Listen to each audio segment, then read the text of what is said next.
C'est un processus qui a une grosse part de réglementation et la visée c'est de garantir cette réglementation au quotidien et on essaie d'en faire l'opportunité d'accès d'amélioration plutôt que simplement absorber l'obligation légale. Alors oui, ma mission au sein de GESForm est le pilotage du processus administration et finance, qui est un processus large qui regroupe la qualité, sécurité, environnement, la sécurité des systèmes d'information, la comptabilité, la paie, les achats et les moyens généraux. Ça regroupe 23 personnes en tout. Également, je participe donc au pilotage de l'entreprise à travers la participation au comité de direction.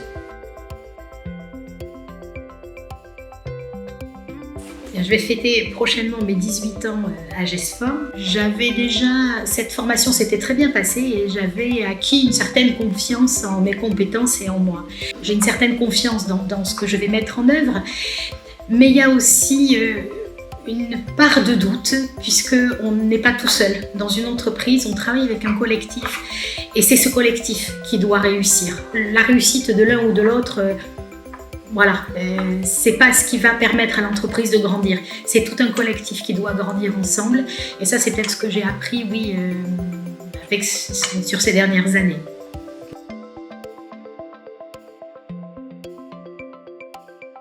C'est le sens que j'arrive à donner à ce que je fais et la satisfaction que je retire à apporter un service, une aide, une mission à l'entreprise ou à une personne, que ce soit un client, que ce soit un usager, puis j'ai fait un petit passage dans l'administration, un collègue, une direction. Aujourd'hui, ma mission est très riche et elle m'offre la possibilité donc de m'exprimer, d'être entendue, d'apporter des outils d'aide à la décision, une certaine liberté et marge de manœuvre dans le pilotage de mon processus, dans mon management.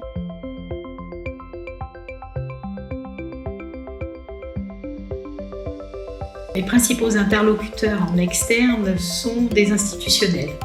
Experts comptables, commissaires aux comptes, direction départementale de l'emploi, du travail et des solidarités, autrement dit DDETS, DREETS, direction régionale de l'emploi, de l'économie, du travail et des solidarités, et puis les administrateurs de l'association, bien sûr. Et puis, je peux aussi me mobiliser sur une relation avec un prestataire de service ou un fournisseur, puisque les achats sont partie intégrante de mon processus. J'ai un devoir vis-à-vis d'eux de transparence dans l'information et de leur donner une information qui soit le reflet de la vie économique et sociale de l'entreprise. Donc il faut, à travers mon mode de communication, qui bien sûr doit être fidèle à la réalité et qui va informer et rassurer mes interlocuteurs sur notre santé économique, financière, sociale, sur nos projets, sur l'impact de certaines décisions, également sur l'anticipation de certains sujets, le renouvellement d'un marché par exemple.